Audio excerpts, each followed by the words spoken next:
the woman staring back at her. The gold dress she'd borrowed from Melanie hugged her curves perfectly, its shimmer making her warm brown skin glow under the harsh fluorescent light. Her box braids were swept up into an elegant updo, with a few strands deliberately left loose to frame her face. "Girl, you look like $1,000,000! Melanie Carter's voice carried from the bedroom, followed by the clicking of her heels on the worn hardwood floor. "And I'm not just saying that because it's my dress." Zariah's fingers traced the delicate gold chain around her neck, her mother's necklace, the only piece of jewelry she owned worth wearing to such an event. "I don't know, Mel. I feel like I'm playing dress-up." "That's exactly what everyone does at these fancy galas." Melanie appeared in the doorway, resplendent in emerald green. "Besides, you earned that invitation fair and square. Top of your nursing class, remember?" Zariah sighed, adjusting the dress one last time. The invitation to the Healthcare Excellence Gala had come as a surprise, a recognition for outstanding nursing students. What the invitation didn't know was that she'd be serving breakfast at Joe's Diner at 6 a.m. tomorrow, trying to make ends meet. "I should be studying for next week's exam," Zariah protested weakly, even as Melanie handed her a clutch purse, "or at least getting some sleep before my shift." "You should be living your life for once," Melanie countered, spraying a cloud of Zariah's favorite daisy perfume around them both. "Your grandmother didn't raise you to hide your light under a bushel." The mention of Gran made Zariah's heart squeeze. She could almost hear the old woman's voice. "Baby girl, sometimes God dresses opportunity in uncomfortable clothes." Outside, the Uber driver honked twice. Melanie grabbed Zariah's hand, her dark eyes sparkling with excitement. "That's our chariot, Cinderella. Let's go before you talk yourself out of it." The ride to Manhattan felt like crossing into another world. As the city lights blurred past the window, Zariah's stomach twisted with equal parts excitement and dread. The Plaza Hotel loomed ahead, its golden lights piercing the early evening sky like a crown. "Remember," Melanie whispered as they joined the stream of designer-clad guests entering the hotel, "you belong here just as much as anyone else." The ballroom took Zariah's breath away.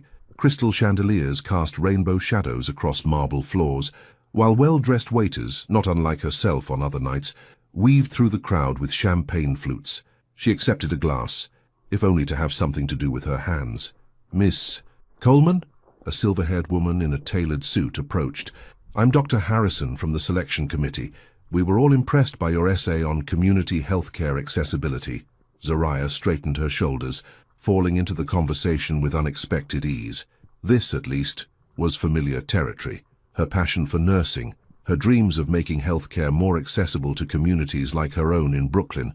She barely noticed as Melanie slipped away, leaving her to shine. That's when she felt it, a gaze so intense it seemed to physically touch her skin.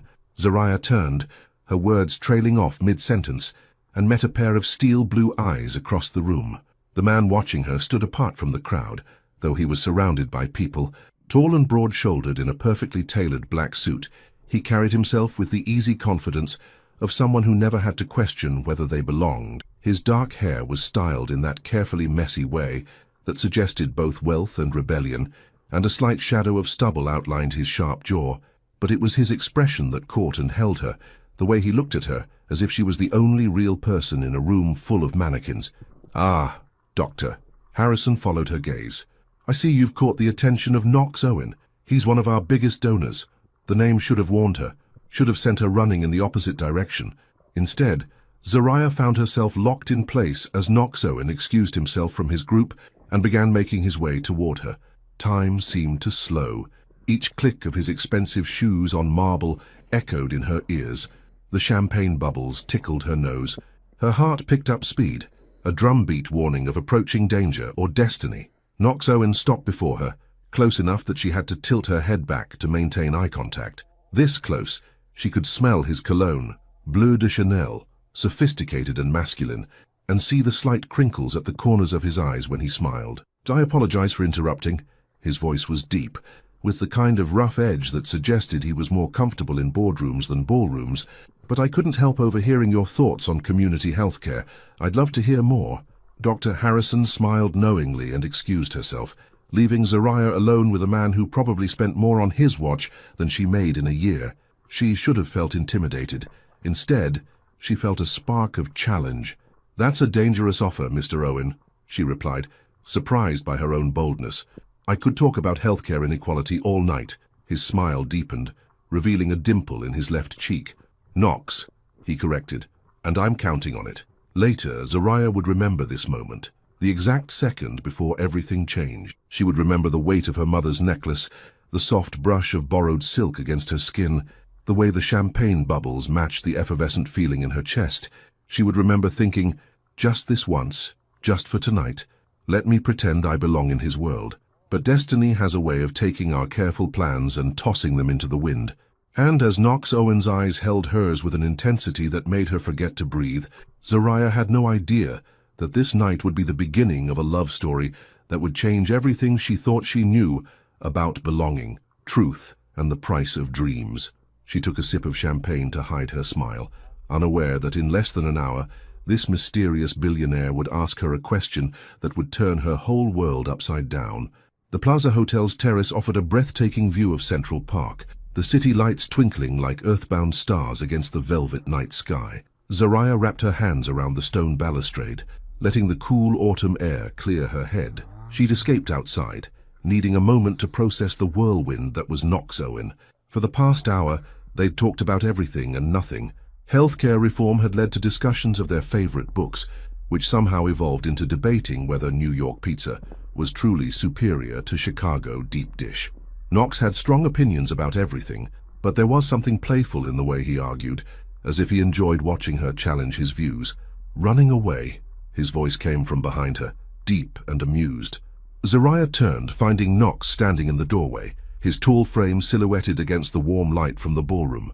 He'd loosened his bow tie, and something about that small display of imperfection made her heart skip. Just needed some air, she replied, watching as he crossed the terrace to join her. These kinds of events aren't really my scene, mine either. He leaned against the balustrade beside her, their shoulders almost touching. So though tonight's proven to be an exception, the way he looked at her made her skin tingle. No one had ever looked at her quite like that before, as if they were trying to memorize every detail of her face. So, Knox continued, tell me something real, Zariah Coleman. Something you wouldn't tell anyone else at this party. She laughed, but it came out shakier than she intended. That's a dangerous request from someone I just met. I'm a dangerous man. His smile held a hint of self-deprecation. At least, that's what the tabloids say. And what do you say? Knox turned to face her fully, and the intensity in his eyes made her breath catch. I say I've never met anyone like you. Someone who sees past all the noise and actually listens. Someone who argues with me about healthcare policy one minute and quotes Lauryn Hill the next. Zariah's cheeks warmed. She had quoted, "Everything is everything," during their discussion about fate and choices. You recognized Lauryn Hill? I contain multitudes, he smirked, though I'm more of a Rolling Stones man myself. A gust of wind swept across the terrace, and Zariah shivered. Without hesitation, Knox shrugged off his jacket and draped it over her shoulders. The fabric was warm from his body, and his scent enveloped her like an embrace. Thank you, she murmured, fighting the urge to bury her face in the collar. It looks better on you anyway. His voice had dropped lower, more intimate. Everything does. The compliment hung in the air between them, heavy with unspoken possibility. Zariah's heart thundered in her chest as Knox stepped closer, eliminating the careful distance they'd maintained all evening. Dance with me. He held out his hand, and through the open doors the strains of a slow jazz number drifted out onto the terrace. Here? She glanced around the empty terrace. There's no one else out here. Exactly. Something about the moment felt surreal. The city spread out below them, the music floating on the night air, this impossibly handsome man looking at her as if she were something precious. Zariah placed her hand in his, and Knox pulled her close. They swayed together under the stars, his hand warm against the small of her back. Zariah could feel the solid strength of his chest, the steady beat of his heart. This close, she could see the faint scar above his right eyebrow, the slight stubble darkening his jaw, the way his eyes seemed to hold secrets she longed to uncover. What are you thinking? Knox murmured, his breath stirring her hair. That this feels like a dream, she admitted. And I'm afraid of waking up. He pulled back slightly to look at her, his expression intense. What if I told you I could make it real? Before she could ask what he meant, Knox stopped dancing. His hands slid down her arms to grasp her fingers, and to Zariah's complete shock, he lowered himself to one knee. Knox! Her voice came out as a whisper. What are you doing? Something crazy. He looked up at her, his eyes blazing with determination. Something I've never done before. Zariah Coleman, marry me. The world seemed to tilt on its axis. What? We just met. And in these few hours, I've felt more alive than I have in years. His grip on her hands tightened. I know it sounds insane, but I've spent my whole life making calculated decisions, playing it safe. For once, I want to follow my heart. Zariah's mind raced. This couldn't be happening. Men like Knox Owen didn't propose to women they'd just met, especially not women who served coffee for minimum wage.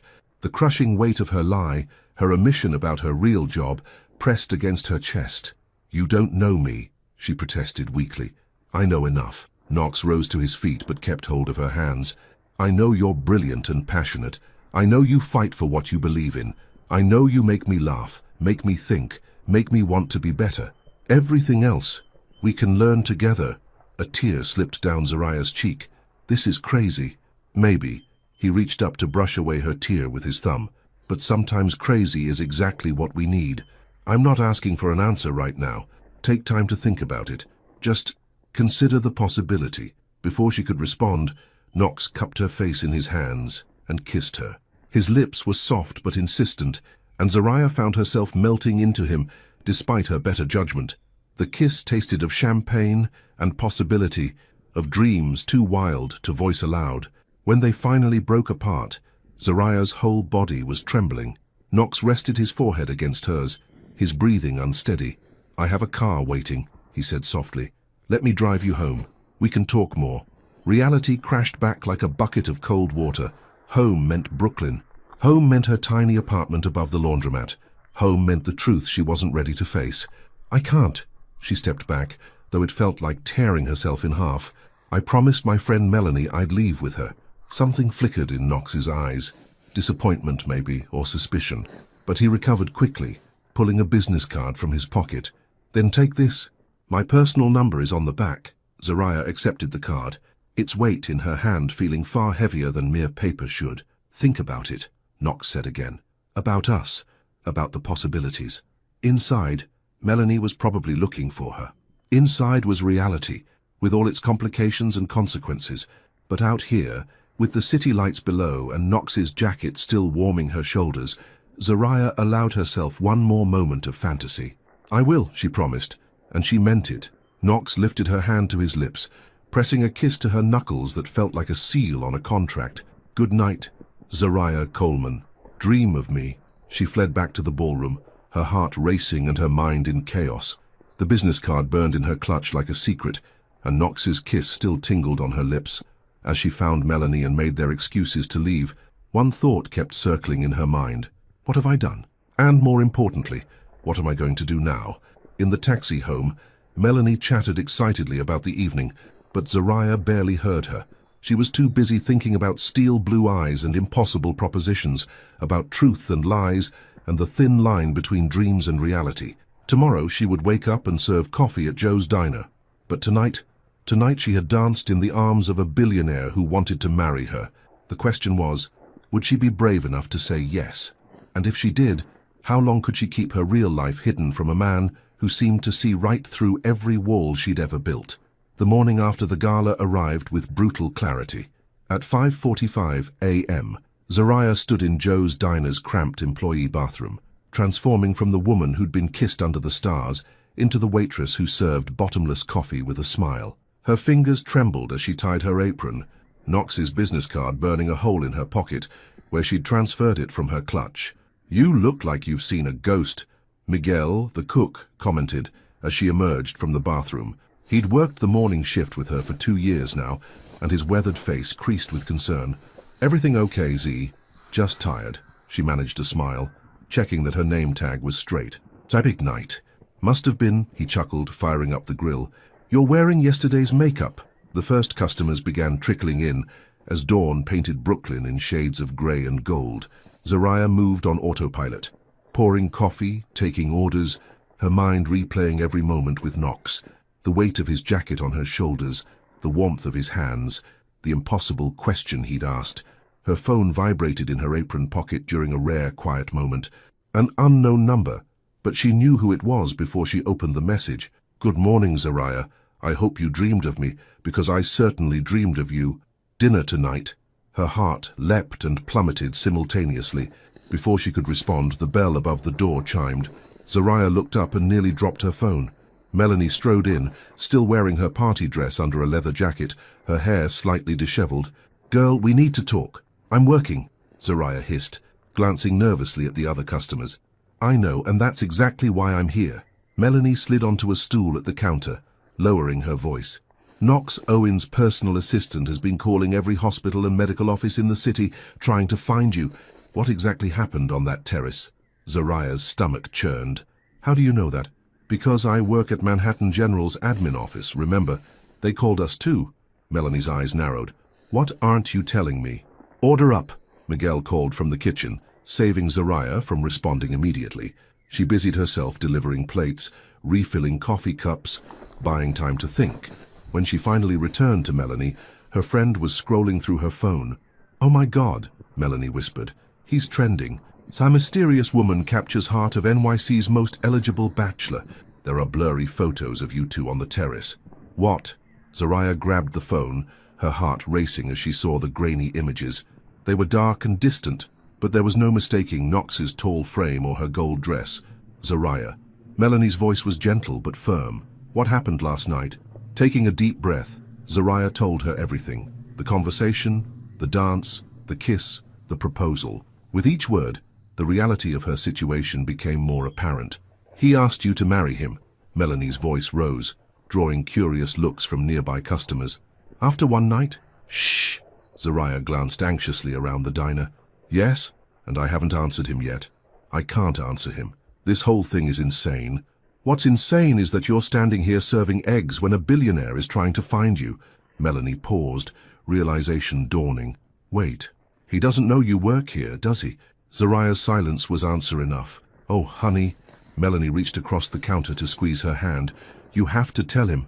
"Tell him what? That I lied by omission? That while he's running $1 billion empire, I'm scraping by on tips?" Zariah's voice cracked. "He'll think I was playing him all along. Or maybe he'll understand that you were scared," Melanie countered. "But the longer you wait, the worse it'll be." Before Zariah could respond, her phone vibrated again. Another message from Knox. "I can't stop thinking about last night. About you. Please say you'll have dinner with me." Melanie read the message over her shoulder. "Girl, answer him." "I don't know what to say," Zariah admitted. "Say yes," Melanie insisted. "Say yes, and then tell him the truth. Give him a chance to prove he's worthy of you." Zariah's fingers hovered over the keyboard. Finally, she typed, "Dinner sounds nice, but there's something we should talk about." His response was immediate. "I'll pick you up at 7. Send me your address." Another wave of panic hit her.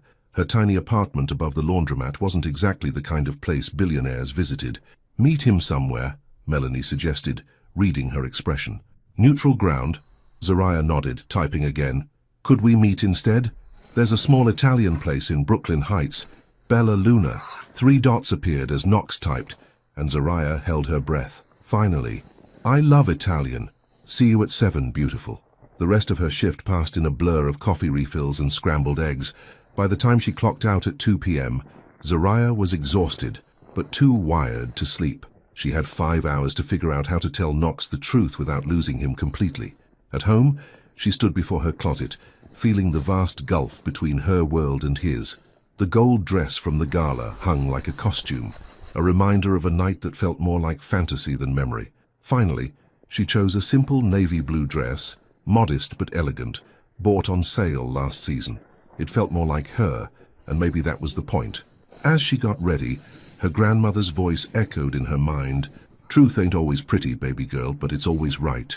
At 6:30, Zariah stood before her mirror, checking her appearance one last time. She'd worn her hair down tonight, her natural curls framing her face. The dress fit perfectly, and her mother's necklace gleamed at her throat. She looked like herself, not the fantasy version from the gala, but the real Zariah Coleman. Her phone buzzed with a text from Knox. "Already at the restaurant, couldn't wait to see you." Taking a deep breath, Zariah gathered her courage. Tonight would change everything, one way or another. Either Knox would accept her for who she really was, or the fairy tale would end before it truly began. As she left her apartment, the evening air was thick with possibility. Brooklyn stretched out before her, its familiar street somehow different now, charged with the electricity of impending change. In her purse, Knox's business card sat next to her diner name tag, two pieces of her life that were about to collide. The walk to Bella Luna felt like walking to her own execution, but Zariah held her head high. She was her grandmother's granddaughter, after all. Whatever happened tonight, she would face it with dignity and grace. The restaurant's warm lights beckoned ahead, and through the window she could see Knox already seated, checking his watch. Even in more casual attire, a charcoal grey sweater that probably cost more than her rent, he looked like he'd stepped out of a magazine. "Lord, give me strength," Zariah whispered, then pushed open the door to face her destiny. Knox stood the moment Zariah entered Bella Luna, and the look in his eyes made her forget how to breathe. He moved through the cozy restaurant with casual grace, meeting her halfway. "You're even more beautiful than I remembered," he murmured, leaning in to kiss her cheek, his cologne wrapped around her like a memory of last night's dance. "You clean up pretty well yourself," she managed, trying to ignore how her skin tingled where his lips had touched. Knox guided her to their table with a light hand at the small of her back. He'd secured a private corner booth, partially hidden by a rustic wooden partition covered in twining ivy, a bottle of wine already breathed on the table. "I hope you don't mind," he said as they settled into the booth. "I took the liberty of ordering the Brunello. The owner here is an old friend." Of course he knew the owner. Zariah's planned confession stuck in her throat as Knox poured the wine with practiced ease. The deep red liquid caught the light from the hanging Edison bulbs above, sparkling like rubies. "You said there was something we should talk about," Knox began, his steel blue eyes studying her face. "I have to admit, those words kept me up all night." Zariah took a sip of wine to steady herself. It was probably worth more than her weekly grocery budget. "Knox, about last night. If this is about the proposal," he interrupted, "I meant what I said. I know it was impulsive, maybe even crazy, but I don't regret it. It's not just about the proposal." She traced the rim of her wineglass with one finger. "It's about who I am, who you think I am." Knox leaned forward, his expression intense. "I think you're extraordinary. I think you're brilliant, passionate, and unlike anyone I've ever met." "But you don't really know me," she insisted. "Then let me." He reached across the table to take her hand. His palm was warm against hers, calloused in places she wouldn't have expected from a billionaire. "That's what dating is for, right? Getting to know each other." The server approached before Zariah could respond, and Knox ordered for them both in fluent Italian. Another surprise, another layer to this complicated man who looked at her like she was something precious. "You speak Italian?" she asked when they were alone again. "My mother was Italian," he said, something flickering behind his eyes. "Before she left, she made sure I learned the language. It's one of the few things she gave me that I actually kept." The casual mention of his abandonment issues hit Zariah like a physical blow. Here he was opening up to her, while she sat on a secret that could destroy his trust completely. "Knox, she started again, but he squeezed her hand. "Wait," he said softly. "Chant before whatever you're going to say. I want you to know something. I've spent my whole life surrounded by people who want things from me. My name, my money, my influence.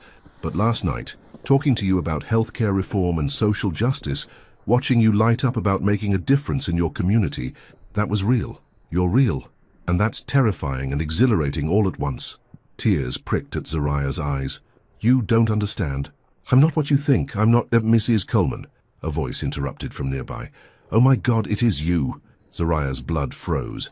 Standing by their table was Ashley, one of her regular customers from the diner. The blonde woman beamed, apparently oblivious to the tension she'd walked into. "I hardly recognized you without the uniform. How are you? The kids miss your special smiley face pancakes." Knox's hand stiffened in Zariah's. "Uniform?" Ashley's smile faltered as she glanced between them. "Oh, I'm sorry, I didn't mean to interrupt your date. I just wanted to say hi to my favorite waitress from Joe's." The word hung in the air like a death sentence. Zariah watched as understanding dawned in Knox's eyes, followed quickly by confusion and something that looked dangerously like hurt. "I should go," Ashley mumbled, finally reading the room. "Nice seeing you, Zariah." Silence fell between them as Ashley hurried away. Knox slowly withdrew his hand from Zariah's, and the loss of contact felt like a physical pain. "A waitress," he said quietly, "at Joe's diner." "I was going to tell you," Zariah's voice cracked. "Tonight, that's what I wanted to talk about." "When?" His voice had gone flat. "Before or after you accepted my proposal? I haven't accepted anything, she reminded him, anger flaring through her panic. And I wouldn't have, not without telling you the truth first. The truth? Knox laughed, but there was no humor in it. Which is what exactly? That you've been playing some kind of game. No, Zariah leaned forward, desperate to make him understand. I work at the diner to pay for nursing school. I serve coffee and make pancakes, and yes, I was ashamed to tell you because I knew you'd look at me exactly like you're looking at me now. And how am I looking at you? Like I've disappointed you. Like I'm somehow less than what you thought I was because I work a service job. Knox ran a hand through his hair, messing up its perfect style. That's not... I don't care that you're a waitress, Zariah. I care that you lied.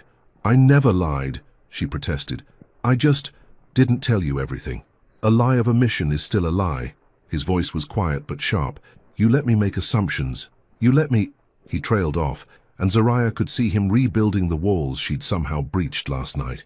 The vulnerable man who'd talked about his mother was gone, replaced by the cool, controlled businessman she'd first glimpsed across the ballroom. I should go, she whispered, gathering her purse. Zariah. Knox's voice stopped her as she stood. Did any of it mean anything? Or was I just another rich man you could wrap around your finger?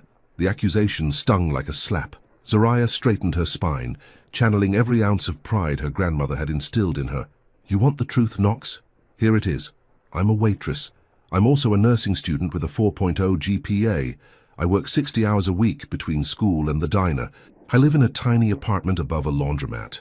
And yes, I was terrified to tell you because men like you don't end up with women like me except in fairy tales. But everything I said, everything I felt, that was real. You want to think I played you? Fine. But we both know who's really running away right now. She turned and walked out of Bella Luna, her head high despite the tears threatening to fall. Behind her, she heard Knox call her name, but she didn't stop. Couldn't stop. The cool night air hit her face as she emerged onto the street. Brooklyn stretched out before her, familiar and unchanging, while her world crumbled around her. She made it halfway down the block before the first tear fell. Zariah! Knox's voice rang out behind her. Wait! But she kept walking, her heels clicking against the sidewalk, each step taking her further from the fairy tale and back to reality. Back to early mornings and coffee refills and dreams that seemed suddenly much further away than they had 24 hours ago. In her purse, her phone began to ring. She ignored it, just as she ignored the sound of footsteps behind her. The night swallowed her tears as she walked home alone, leaving behind a half-empty bottle of expensive wine and a man who'd offered her everything except the one thing she really needed, acceptance for exactly who she was. Knox Owen had never chased anyone in his life, yet here he was, standing in the middle of a Brooklyn street, watching Zariah's figure disappear into the night. His phone was in his hand, her number on the screen, but she wasn't answering. Each unanswered ring felt like an indictment. Mr. Owen! His driver stepped out of the waiting car. Should we follow her? No. Knox's jaw clenched. Take me back to Manhattan. The drive across the bridge gave him too much time to think. About the hurt in Zariah's eyes, about the pride in her voice when she'd thrown her truth in his face, about his own reaction, which felt increasingly like a mistake with each passing minute. His penthouse felt empty when he arrived, its luxurious spaces suddenly meaningless. Knox loosened his tie with angry fingers, making his way to the private gym that occupied one corner of the floor. Without bothering to change, he attacked the punching bag, each hit punctuated by a memory. Punch. Zariah's smile when she talked about her dreams. Punch. The way she'd felt in his arms during their dance. Punch. Men like you don't end up with women like me except in fairy tales. Damn it. He grabbed the bag, breathing hard. When had he become the kind of man his father would approve of, judging someone by their job rather than their character? Meanwhile, across the bridge in Brooklyn, Zariah sat on her fire escape, still in her navy blue dress. The night air was cool, but she barely noticed. Her phone had finally stopped ringing, and the silence felt both like relief and loss. "Baby girl!" Melanie's voice carried up from the street. "I brought reinforcements." Moments later, Melanie emerged through Zariah's window onto the fire escape, carrying a pint of ice cream and 2 spoons. She settled beside her friend, saying nothing as she handed over a spoon. "How did you know?" Zariah asked, accepting the comfort food. "Because I know you," Melanie replied simply. "And because Knox Owen's face is all over social media right now. looking like someone killed his puppy outside Bella Luna. Zariah's spoon paused halfway to her mouth. What? Melanie pulled out her phone, showing her friend the latest gossip site updates. There were indeed photos. Knox standing on the sidewalk looking lost, Knox getting into his car, his expression stormy. The headlines ranged from speculative to sensational. "A mystery woman breaks billionaire's heart." Zariah read aloud, her own heart twisting. They have no idea what they're talking about. So tell me, Melanie urged gently, what really happened? As Zariah recounted the evening's events, she found herself defending Knox even through her pain. He wasn't entirely wrong, she admitted. I did hide things from him. I was so scared of being judged that I became exactly what he accused me of being, someone with secrets. Girl, stop. Melanie's voice was firm. Being scared isn't the same as being manipulative. You were protecting yourself. Was I? Or was I just being a coward? Before Melanie could respond, Zariah's phone lit up with a text from Knox. I'm sorry, can we talk? Don't answer it, Melanie advised, but Zariah was already typing. So I think we've said enough for one night. His response came quickly. No, we haven't. Not nearly enough. Please, Zariah, give me a chance to make this right. Across town, Knox paced his penthouse, staring at his phone. When no response came, he did something he'd never done before. He swallowed his pride and kept typing. You were right. I'm the one who ran away. I let my past dictate my reaction instead of seeing you, really seeing you. The amazing woman who works harder than anyone I've ever met, who dreams bigger than anyone I know, who challenges me and calls me out on my bullshit. I don't care if you're a waitress or a CEO. I care that you're you. In Brooklyn, Zariah read his words through tears. Melanie squeezed her hand, offering silent support. Pretty words, Zariah typed back, but actions speak louder. Then let me show you. Tomorrow morning, 6 a.m. I'll be at Joe's Diner. Zariah's heart stopped. What? If that's your world, I want to know it. All of it. No more walls between us. Melanie read over Zariah's shoulder. Well, damn. That's either really romantic or really stupid. Maybe both, Zariah whispered. She stared at her phone, thoughts racing. Tomorrow was her morning shift. Knox Owen, showing up at Joe's Diner at the crack of dawn, would be like a peacock landing in a chicken coop. It could be a disaster, or it could be exactly what they needed. Your move, Z, Melanie said softly. Zariah took a deep breath and typed, the coffee's terrible, and the pancakes are mediocre at best. 3 dots appeared as Knox typed, then, good thing I'm not coming for the food. Despite everything, a smile tugged at Zariah's lips. Can I wear something you don't mind getting syrup on? I'll buy a new wardrobe if it means you'll give me another chance. Just bring an open mind, and maybe some humility. I'm learning those are prerequisites for being in your life. Melanie watched the exchange with raised eyebrows. You're really going to let him come to your job? Zariah locked her phone, looking out over the Brooklyn skyline. He wants to see my world. Let him see it. All of it. No more hiding.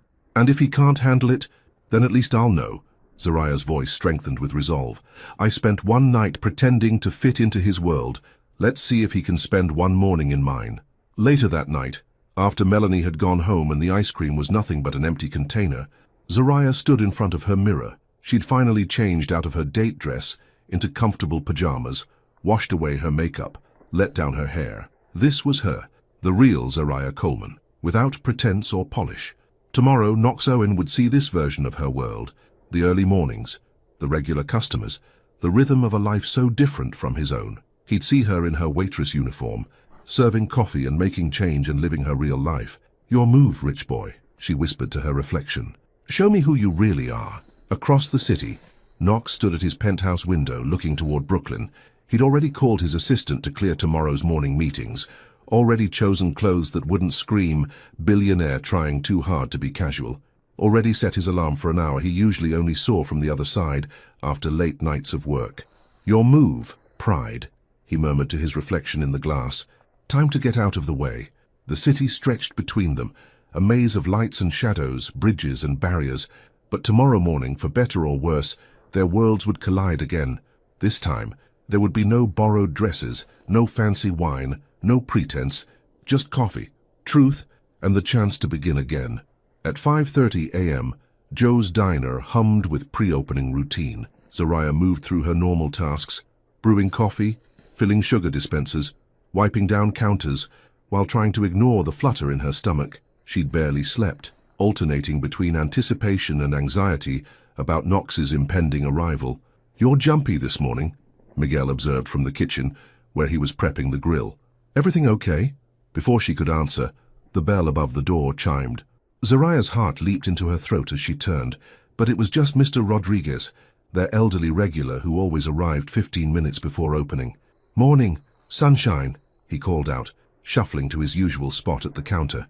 "The usual, please." Zoraya poured his coffee with practiced ease, grateful for the familiar routine. "Coming right up, Mr. R." At 5:55 a.m., she was arranging menus when movement outside caught her eye. A sleek black car had pulled up to the curb. Even in the pre-dawn darkness, she recognized Knox's tall figure emerging from the back seat. He'd actually done it. He was here. Knox paused outside the diner's window, and for a moment, their eyes met through the glass. He'd traded his usual suits for dark jeans and a charcoal sweater that probably cost more than her monthly rent, but somehow managed to look casual. His hair was slightly tousled, as if he'd run his hands through it nervously. The bell chimed again as he entered, bringing with him a gust of cool morning air and the subtle scent of his cologne. The diner suddenly felt smaller, as if his presence filled every corner. "You came," Zoraya said softly, aware of Miguel and Mr. Rodriguez watching curiously. "I said I would." Knox's voice was equally quiet, his eyes taking in every detail of her appearance. The simple black uniform, the practical shoes, the name tag pinned to her apron. Instead of judgment, she saw something like wonder in his expression. "You look beautiful." A blush warmed her cheeks. "Liar. I look like what I am, a waitress starting her morning shift. And I meant what I said." He stepped closer, close enough that she could see the shadows of fatigue under his eyes. Had he slept as poorly as she had? "You're beautiful in everything you do." Before she could respond, the bell chimed again as their first rush of regular customers began arriving. Construction workers, early shift nurses, taxi drivers ending their night shifts. The diner's energy shifted as booths filled and the smell of coffee and bacon filled the air. "Take a seat wherever you'd like," Zoraya said professionally, though her heart was racing. "I'll be with you in a minute." Knox chose a spot at the counter where he could watch her work. She felt his eyes on her as she moved between tables, taking orders, refilling coffee cups, exchanging friendly banter with regulars. To her surprise, he didn't look uncomfortable or out of place. Instead, he seemed fascinated by every interaction, every small detail of her routine. During a brief lull, she approached him with the coffee pot. "Ready to order? Whatever you recommend." His smile held a warmth that made her pulse skip. "I trust your judgment." Dangerous words. She poured his coffee, noting how his fingers brushed hers when she handed him the mug. "Miguel makes the best Denver omelet in Brooklyn." "Damn right I do," Miguel called from the kitchen, making them both laugh. The morning rush picked up speed. Zoraya fell into her usual rhythm, but everything felt different with Knox there. He sipped his coffee and ate his omelet slowly, watching her handle the controlled chaos with grace and efficiency. When a young mother struggled with a fussy baby while trying to eat, Zoraya saw Knox quietly ask the cashier to add the woman's bill to his tab. Around 8 a.m., she finally had another moment to breathe. She found Knox still at the counter, working on his laptop between glances at her. "Don't you have an empire to run?" she teased, refreshing his coffee. "The empire can wait." He closed his laptop, his expression serious. "This is more important.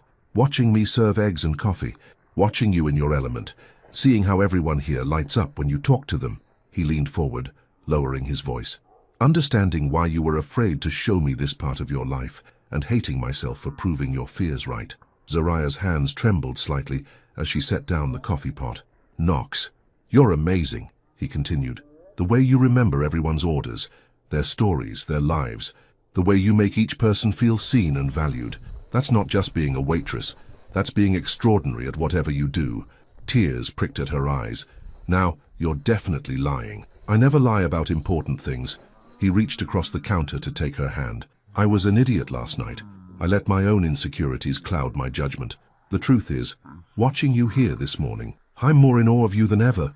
A crash from the kitchen interrupted the moment. "Order up," Miguel called.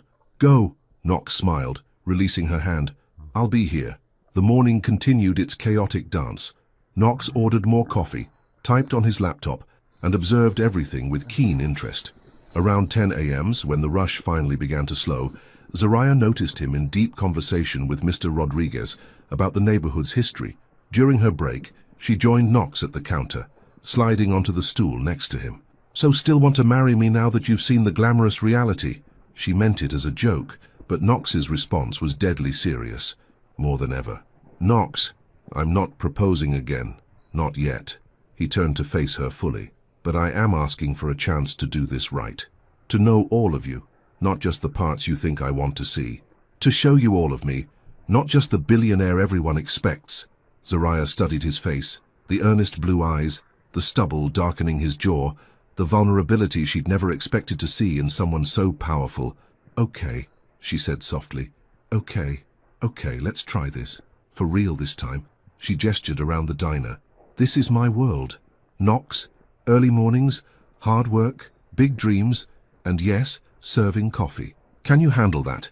His answer was to lean in and kiss her right there at the counter of Joe's diner. The kiss tasted of coffee and promise, and somewhere in the background, she heard Miguel whistle approvingly. When they broke apart, Knox rested his forehead against hers. "I can handle anything as long as you're real with me. No more walls." "No more walls," she agreed. The bell chimed as new customers entered. Zariah straightened up, reaching for her order pad. "Stay?" she asked Knox. "My shift ends at 2. I cleared my whole day." He smiled that devastating smile that had first caught her attention at the gala. "I'm all yours." As Zariah moved to greet the new customers, she felt lighter than she had in days. Behind her, Knox opened his laptop again, settling in like he belonged there. And maybe, just maybe, he did. The morning sun streamed through the diner's windows, casting everything in a new light. In its glow, the distance between their worlds didn't seem so vast anymore. They were just two people, learning to bridge the gap with truth and trust and coffee that really was terrible, but somehow tasted better when shared. The next 3 weeks passed in a whirlwind of contrasts. Knox and Zariah navigated their growing relationship through early morning diner visits, late-night study sessions, and stolen moments between their vastly different schedules. But reality had a way of asserting itself, and tonight was their first real test. Zariah stood in her tiny bathroom, applying the finishing touches to her makeup while Melanie perched on the closed toilet lid, scrolling through her phone. "You're trending again," Melanie announced. "New York's most eligible bachelor off the market. There are pictures of Knox at Joe's from this morning. Let them talk." Zariah leaned closer to the mirror, carefully applying her lipstick. "We have bigger problems tonight. The infamous board dinner." Melanie whistled low. "Meeting Daddy Dearest." Tonight was Knox's quarterly board dinner, and he'd insisted on having Zariah by his side. It would be her first official appearance as his girlfriend, and more importantly, her first meeting with Augustus Owen, Knox's notoriously difficult father and the chairman of Owen Enterprises. "You're sure about this dress?" Zariah smoothed her hands over the elegant red silk. It was another loan from Melanie, who'd built quite a collection from her years working high-end retail before switching to hospital administration. "Trust me, it's perfect. Conservative enough for old money, but bold enough to show you're not intimidated." Melanie stood to adjust the dress's drape. "Besides, Knox won't be able to take his eyes off you." As if summoned by his name, Zariah's phone lit up with a text from Knox. "Car's on the way. You ready for this?" "No," she typed back honestly, "but I'm doing it anyway." His response was immediate. "That's my girl. Remember, you've faced scarier things than a room full of billionaires." "Have I?" "You face Miguel before his morning coffee every day. The board doesn't stand a chance." Zariah laughed despite her nerves. In the weeks since their reconciliation at the diner, Knox had become a regular fixture in her world. He'd charmed her co-workers, befriended her regulars, and even learned to appreciate the diner's terrible coffee. More importantly, he'd shown up, not just physically but emotionally, proving every day that he meant what he'd said about accepting all of her. Now it was her turn to step into his world. The car that arrived was understated but luxurious, with Knox waiting inside. He wore a perfectly tailored black suit that made her mouth go dry, but it was his expression when he saw her that made her heart skip. "You're breathtaking," he murmured, pulling her close for a kiss that threatened to ruin her lipstick. "Easy there, rich boy," she teased, though her voice was breathless. "We have a dinner to attend." The Manhattan restaurant was exactly as intimidating as she'd imagined. All soaring ceilings, crystal chandeliers, and white-gloved waiters. Zariah felt a moment of kinship with the service staff, remembering her own days of navigating between tables with practiced grace. "Remember," Knox whispered as they approached the private dining room, "you belong here just as much as anyone else." "Do I?" She squeezed his hand. "Your father might disagree." "My father disagrees with everything on principle. It's his natural state of being." The dining room fell silent as they entered. 12 pairs of eyes turned to assess them, but Zariah focused on just one. Augustus Owen sat at the head of the table, his steel-grey hair and sharp features marking him clearly as Knox's father. Unlike his son's warm blue eyes, Augustus's were a cold grey that seemed to cut right through her. "Knox." Augustus's voice carried easily across the room. "You're late. Actually, we're right on time."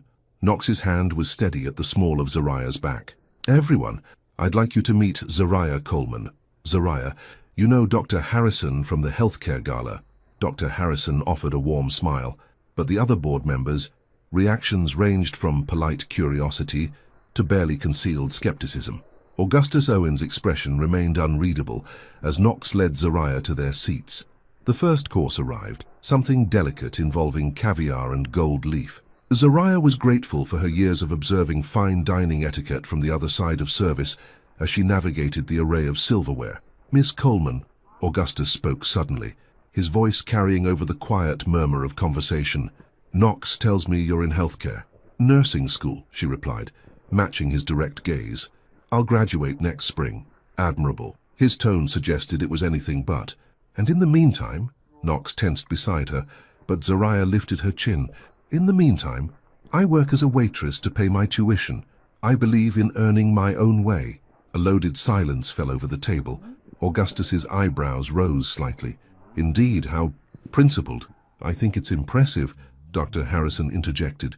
"We need more healthcare workers who understand the real challenges facing working-class communities." "Yes, well," Augustus took a measured sip of wine. "Understanding challenges is one thing. Being equipped to operate in certain circles is quite another." Knox's hand clenched around his fork. "Father, no, he's right." Zariah's voice was calm but clear. "I'm not equipped to operate in these circles. I didn't grow up learning about stock portfolios or yacht clubs, but I did learn about dignity, hard work, and treating people with respect regardless of their bank balance. Those seem like valuable skills in any circle." Another silence, heavier than the first. Then, to everyone's surprise, Augustus Owen laughed. It was a short, sharp sound, but genuine. "Well said, Ms. Coleman." He raised his wineglass slightly.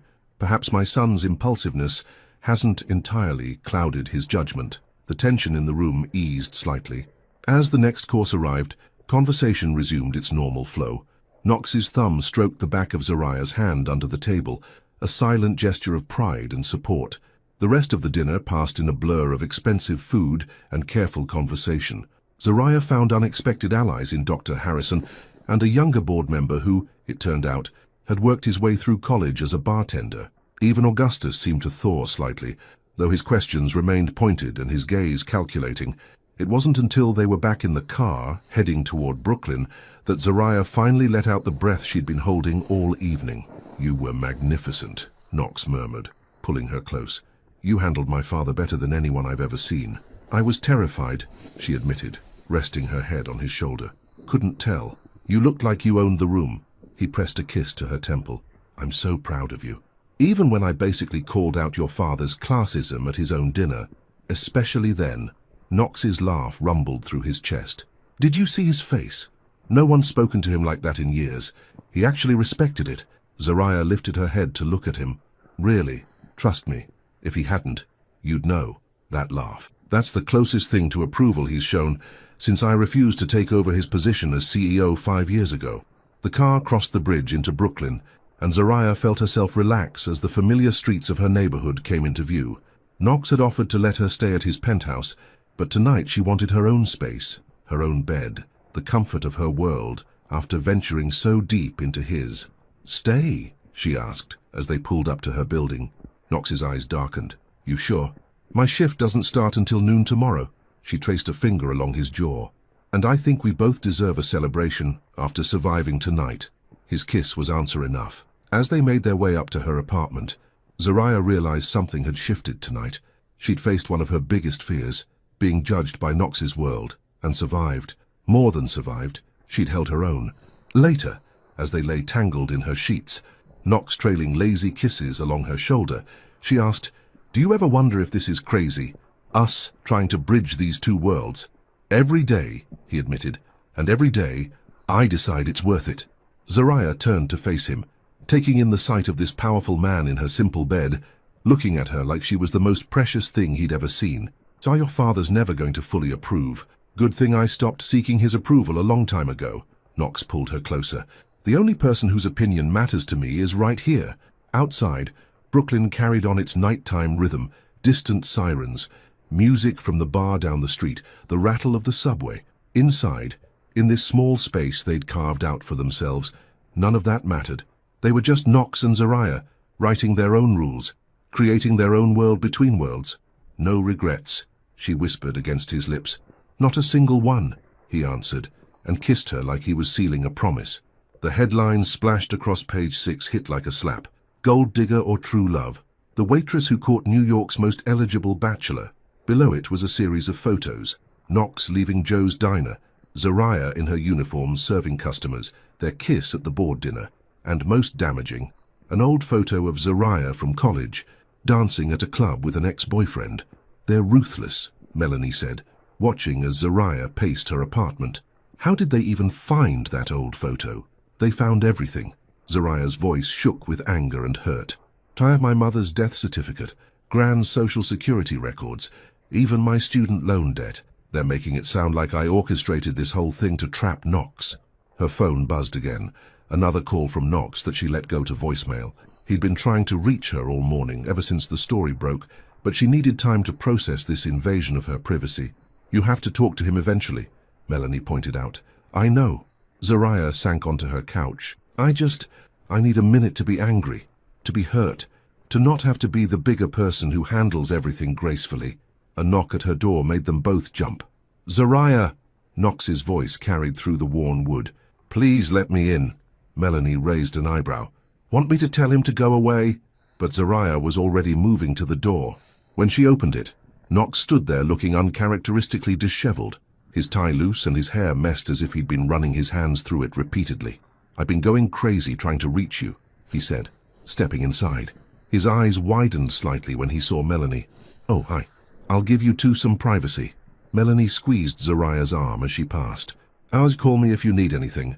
Once they were alone, Knox moved towards Zariah, but she held up a hand to stop him. "Did you know they were running this story?" "No," he answered immediately. "I found out when you did. I've already got my legal team working on a cease and desist." "Your legal team?" Zariah laughed bitterly. "Because that's how life works in your world, right? Someone wrongs you, and you just sick your lawyers on them." "Zariah, do you know what it felt like, opening my phone to see my mother's death certificate plastered across the internet, to have strangers analyzing my financial records like I'm some kind of criminal?" Her voice cracked. "To see comments calling me a gold digger, a social climber, a—" "Stop!" Knox crossed the room in 2 strides, pulling her into his arms, despite her resistance. "Stop reading that garbage. None of it matters." "It matters to me." She pushed against his chest, but he held firm. "This is my life they're picking apart. My family. My reputation. I know." His voice was rough with emotion. "And I'm so sorry. I should have warned you this might happen. Should have protected you better." "I don't need your protection." But even as she said it, Zariah felt herself crumbling, tears finally breaking free. I just want to live my life. Love who I love without it becoming some kind of scandal." Knox's arms tightened around her. "Love!" Zariah froze, realizing what she'd said. They hadn't used that word yet, dancing around it like so many other complicated things between them.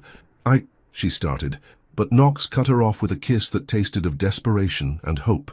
"I love you," he whispered against her lips. "I should have said it weeks ago. Should have shouted it from rooftops so everyone would know this isn't some tabloid story. It's real. You're real.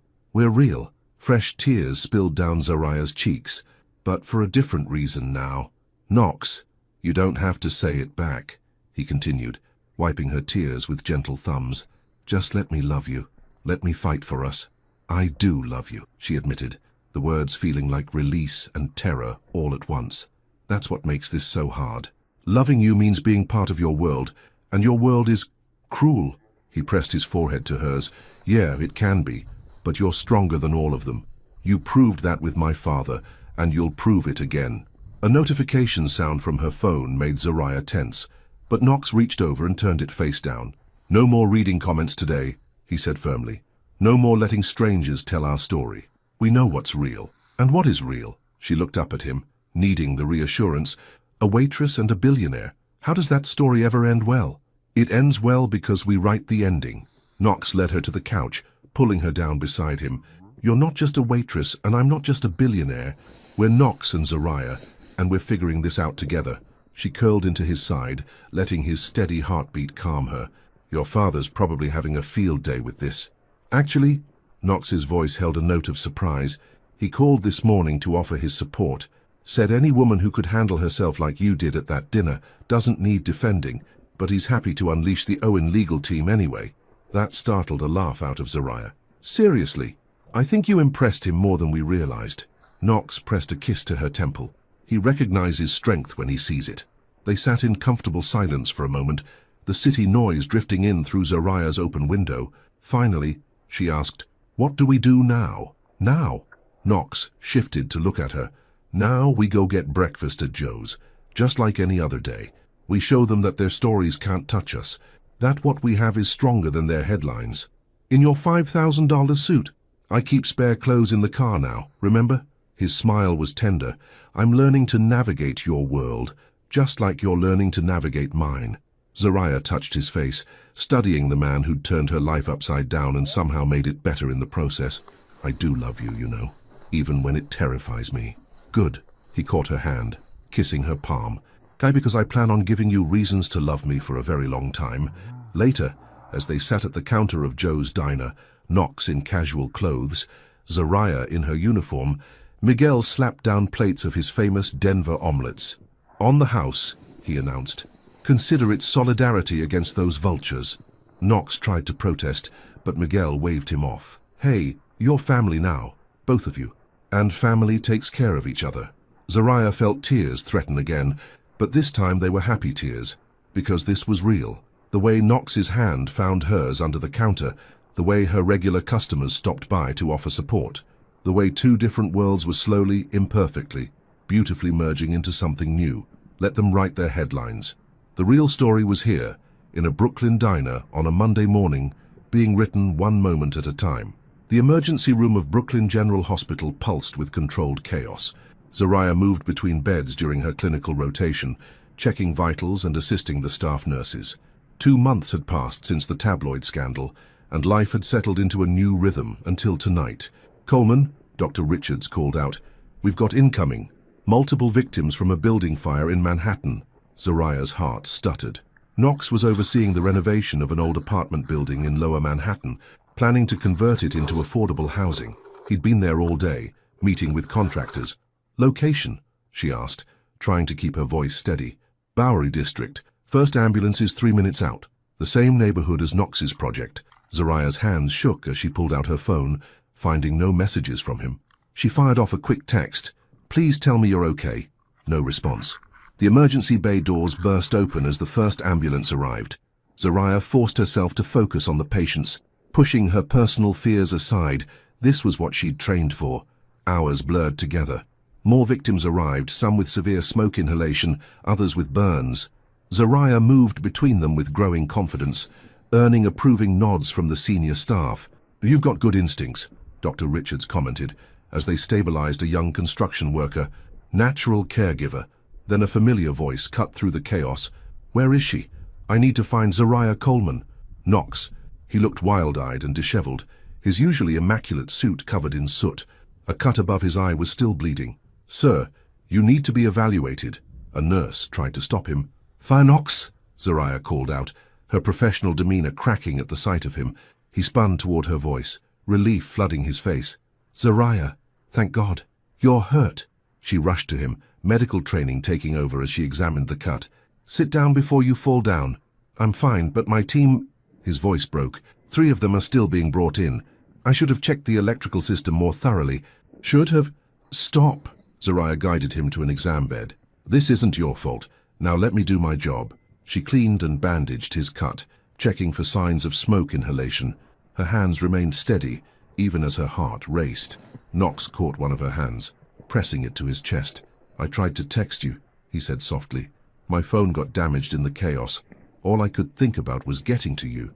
"Mr. Owen?" Augustus's voice cut through their moment. Knox's father stood in the doorway, looking uncharacteristically worried. "The press is gathering outside. We need to manage this." "Not now, father." Knox didn't release Zariah's hand. "Yes, now." Augustus stepped closer, lowering his voice. "3 people are critically injured. The media is already speculating about negligence. We need to get ahead of this." Zariah felt Knox tense. "Go," she whispered. "I've got patients to check on anyway." "I'll come back," he promised, kissing her quickly before following his father. The night stretched on. Zariah lost track of time as she helped treat the remaining victims. Most would recover fully, but 2 remained in critical condition. Every time she passed the waiting room, she saw Knox in intense discussion with his father and various men in suits. Around 3 a.m., Dr. Richards found her updating patient charts. "Go home, Coleman. Your shift ended an hour ago." "I can stay," she protested. "You've done enough. Get some rest." The doctor's eyes were kind. "You've shown remarkable composure tonight, especially given your personal connection to the situation." Zariah changed out of her scrubs in a daze. When she emerged into the waiting room, Knox was alone, his head in his hands. "Hey," she said softly. He looked up, exhaustion etched in every line of his face. "Hey, I'm sorry I disappeared. You had to handle things." She sat beside him. "How bad is it?" "Bad." His voice was rough. "The media's painting it as corporate negligence.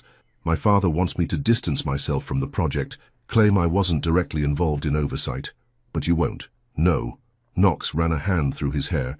"These people trusted me. I promised them safe, affordable housing. I won't abandon them now." Zariah took his hand. "Then don't. The company's stock is already dropping. The board is panicking." He turned to look at her. "Father says I need to focus on damage control. That means no distractions." Her heart stopped. "Am I a distraction?" "Never." Knox's grip tightened. "But he thinks our relationship complicates things. Says the media will use you against me, paint me as unfocused, more interested in romance than responsibility. And what do you think?" "I think I love you." His voice strengthened. "I think you make me better, stronger, more focused on what really matters. Tonight, watching you work, seeing how you cared for my people without hesitation, I've never been more certain of anything." Relief warmed her chest, but uncertainty lingered. "Knox, if being with me makes this harder for you, don't." He turned to face her fully. "Don't even think about noble self-sacrifice. We're in this together. But your father, my father has spent his whole life choosing the company over everything else. Over my mother, over me, over any chance at real happiness." Knox cupped her face in his hands. "I won't make the same mistake." New voices approached. More lawyers, more press handlers. Knox sighed, pressing his forehead to hers. "Go home," he whispered. "Get some sleep. I'll handle this, and then we need to talk." Something in his tone made her pulse jump. "About what?" "About us. About the future." He kissed her softly. "About how I never want to go through another night like this without you officially by my side." Before she could respond, Augustus's voice called out, "Knox, the press is waiting. Go." Zariah pushed him gently. "Do what you need to do. I'll be here." She watched him walk away, straight-backed despite his exhaustion. In that moment, seeing him choose integrity over easy answers, watching him balance duty with love, Zariah felt her heart expand with pride and certainty. Whatever came next, media storms, board pressure, family disapproval, they would face it together. Because somewhere between early morning coffee and emergency room chaos, between penthouses and diners, they'd built something real, something worth fighting for. Dawn was breaking as Zariah finally left the hospital. The sky was that peculiar shade of pearl gray that promised either storms or sunshine. Like their future, she thought, it could go either way. But for the first time since their relationship began, she wasn't afraid of the uncertainty. Because Knox had shown her, through actions rather than words, that some things were stronger than social expectations or family pressure. Some things, like love and integrity and trust, could weather any storm. Her phone buzzed with a text from Knox. "Meeting with the board in an hour. But after that, I'm all yours, forever, if you'll have me." Zariah smiled, hope rising like the sun over Brooklyn. "Forever sounds just about right." she typed back. Sometimes, she realized, the biggest tests of faith came not in grand gestures or public declarations, but in quiet moments of choosing love over fear, truth over convenience, integrity over approval. Tonight, they'd both been tested, and together, they'd found their answer. 1 year later, Zariah stood before the mirror in her old apartment, her graduation cap and gown laying across the bed. The morning sun streamed through the window, catching the diamond ring on her finger, the one Knox had given her 6 months ago. Not in a grand gesture at some fancy restaurant, but over coffee at Joe's diner. "Ready for this?" Melanie asked, putting the finishing touches on Zariah's makeup. "I've been ready for years." Zariah smoothed her hands over her graduation gown. Beneath it, she wore the navy blue dress from that pivotal dinner date, a reminder of how far she'd come. A knock at the door revealed Miguel, dressed in his Sunday best. "Your chariot awaits, graduate." The chariot was Knox's car, but the driver was conspicuously absent. Instead, Knox himself stood beside it, looking devastating in a perfectly tailored suit. His face lit up when he saw her. "There's my future chief of nursing," he said, pulling her close for a kiss. "Not yet," she laughed against his lips. "Let me graduate first." Minor detail. His eyes sparkled with pride, and something else, a secret he was barely containing. The drive to the graduation ceremony was filled with memories. They passed Joe's diner, where Knox still came for his morning coffee 3 times a week, even though Zariah had finally hung up her apron 2 months ago. They passed the Plaza Hotel where it all began. They passed Brooklyn General Mall, where crisis had crystallized their commitment. "Remember that night?" Knox asked softly, taking her hand. "How could I forget?" Zariah squeezed his fingers. "You chose us over everything. Best decision I ever made." He kissed her knuckles. "Well, second best." "Oh, what was the first?" "Walking into that gala and falling in love with a woman strong enough to change my whole world." At the university, they parted ways, Knox to join the audience, Zariah to line up with her fellow graduates. As she took her place, she thought about the journey that had brought her here. The past year had been challenging. Knox had faced intense scrutiny over the building fire, but instead of backing down, he'd doubled his commitment to affordable housing. He'd worked directly with the injured workers and their families, ensuring they received the best care and compensation. The media had tried to paint their relationship as a distraction, but Knox had proven them wrong, turning Owen Enterprises into a leader in ethical urban development. "Zariah Simone Coleman," the dean called. As she walked across the stage to receive her diploma, cheers erupted from multiple sections. Her diner family was there, led by Miguel's distinctive whistle. The hospital staff who'd mentored her through clinicals applauded proudly. Even Augustus Owen, who'd gradually become something of an ally, stood to clap. But it was Knox's face she sought in the crowd. He stood front and center, beaming with unconditional love and pride. Beside him sat an empty chair with a single white rose, for her grandmother, who hadn't lived to see this day but whose spirit had guided every step. After the ceremony, Knox guided her away from the crowds, toward a quiet corner of the campus garden. "I have something for you," he said, suddenly looking nervous. "Knox, you didn't need to." "Yes, I did." He took both her hands in his. "Because today isn't just about your graduation, it's about our future." Zariah's heart skipped as he continued. "When I first met you, I thought I was the one with everything to offer, but you taught me what real wealth is. It's integrity, compassion, the courage to be exactly who you are." Tears threatened to ruin Melanie's careful makeup work as Knox reached into his pocket and pulled out an envelope. "What's this?" Zariah asked, opening it with trembling fingers. "The deed to Joe's diner," Knox said softly. "Joy Miguel is retiring, and he agreed to sell on one condition." "What condition?" "That it stays exactly as it is, a place where everyone belongs, regardless of their bank account or background." Knox's eyes shone with emotion. "A place where a waitress and a billionaire can fall in love over terrible coffee." Zariah stared at the papers in shock.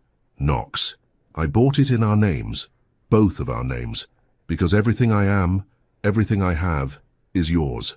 Not as a gift or a charity, but as a partnership." He cupped her face in his hands. "The diner will fund a scholarship program for working students in healthcare. Your story, helping write new stories." "I love you," she whispered, tears flowing freely now. "I love you so much. Marry me," he said suddenly. Zariah laughed through her tears. "You already asked. Remember, hence the ring." "No," Knox dropped to one knee, right there in his expensive suit. "Please marry me today. Everyone we love is here. The garden is beautiful. I have a justice of the peace on standby, and Melanie has your mother's dress in her car. You planned all this. With a lot of help," he grinned. "Your diner family is setting up the reception as we speak. Even my father helped. He's the one who suggested the garden." Zariah looked around the beautiful space, imagining it transformed for a wedding. Their wedding? A perfect blend of both their worlds. "What do you say?" Knox asked softly. "Ready to start our next chapter?" Instead of answering, Zariah pulled him up into a kiss that spoke volumes. When they finally parted, she whispered, "Yes, 1,000 times yes." Hours later, as the sun set over their gathered loved ones, Zariah and Knox exchanged vows in the garden. She wore her mother's dress, updated by Melanie's skilled hands. He wore his heart on his sleeve, tears falling unashamedly as he promised to love her for all their days. The reception was at Joe's diner, transformed by twinkling lights and flowers, but still wonderfully, authentically itself. Augustus Owen sat at the counter, sharing stories with Mr. Rodriguez. Hospital staff mingled with corporate executives. Two worlds finally and completely merged. "Happy?" Knox asked as they swayed together to their first dance. Zariah looked around at their unlikely family, at the life they'd built between penthouses and diners, between ambition and authenticity. "Beyond happy," she answered. "Beyond anything I ever dreamed." "You know," Knox mused, "they'll say, this is like a fairy tale. The waitress who married the billionaire. Let them talk." Zariah rested her head on his chest, hearing the steady beat of his heart. "We know the real story, which is that love isn't about status or bank accounts. It's about seeing someone for exactly who they are and choosing them every day." She lifted her head to meet his gaze.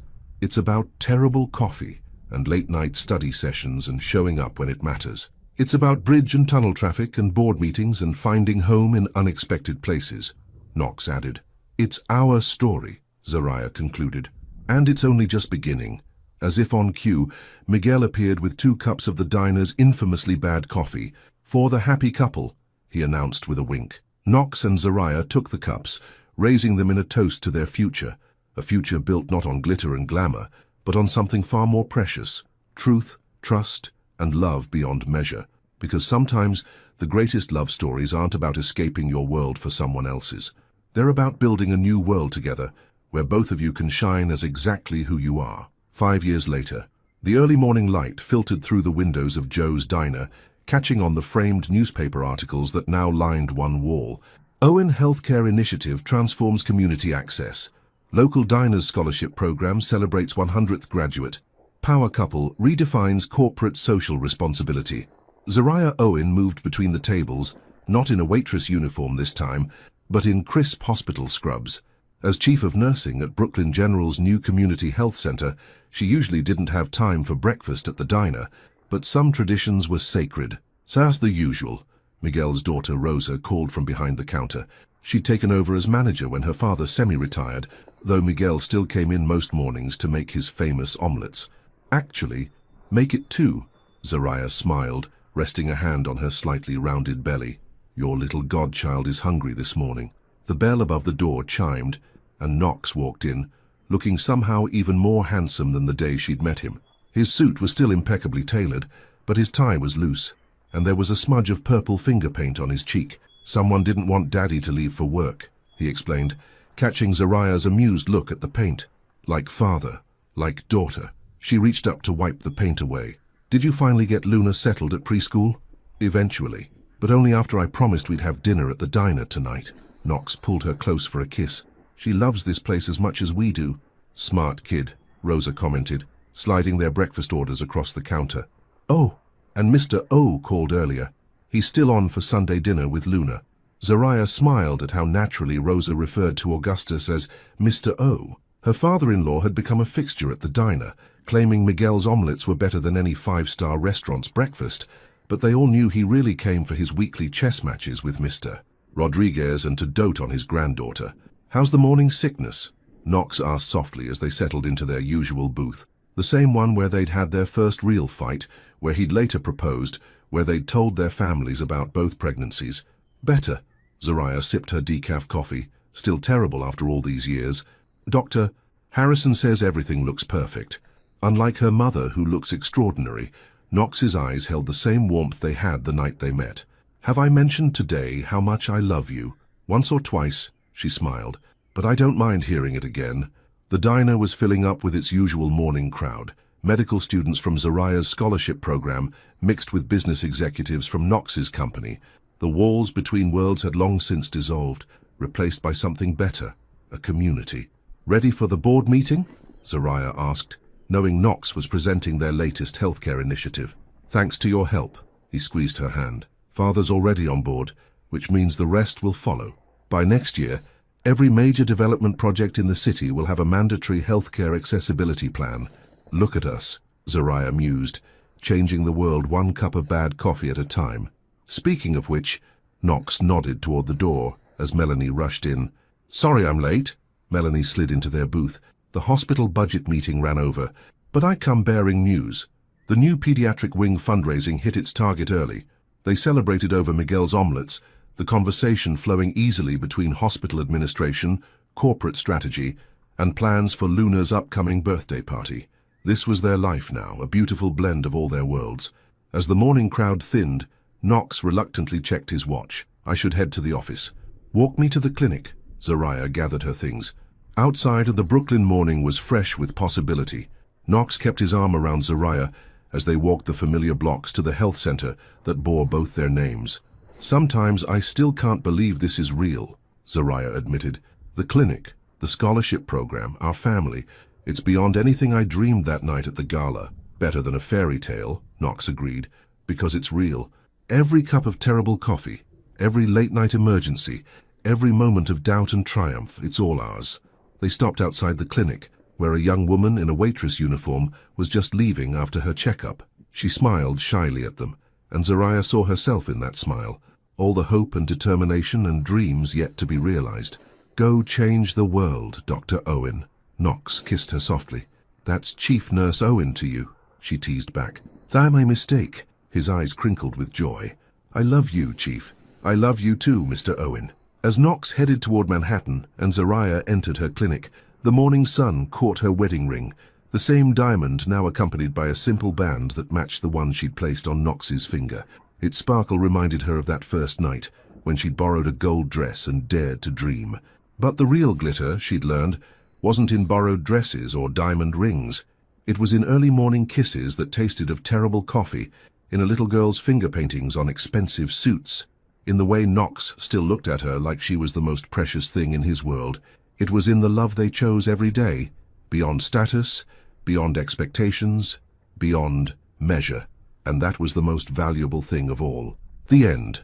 If you were in Zariah's shoes, would you have had the courage to reveal your true identity to Knox that night at the Italian dinner, or would the fear of rejection also have made you hide who you really are? In a world where appearances often outweigh character, when do you have to choose between protecting your heart or risking everything for the truth? Your participation in the channel is very important. Please leave your opinion in the comments. Thank you so much for watching until the end. If you enjoyed this story, don't forget to subscribe to the channel, leave a like, and comment your thoughts. Your participation is very important to us. See you next time.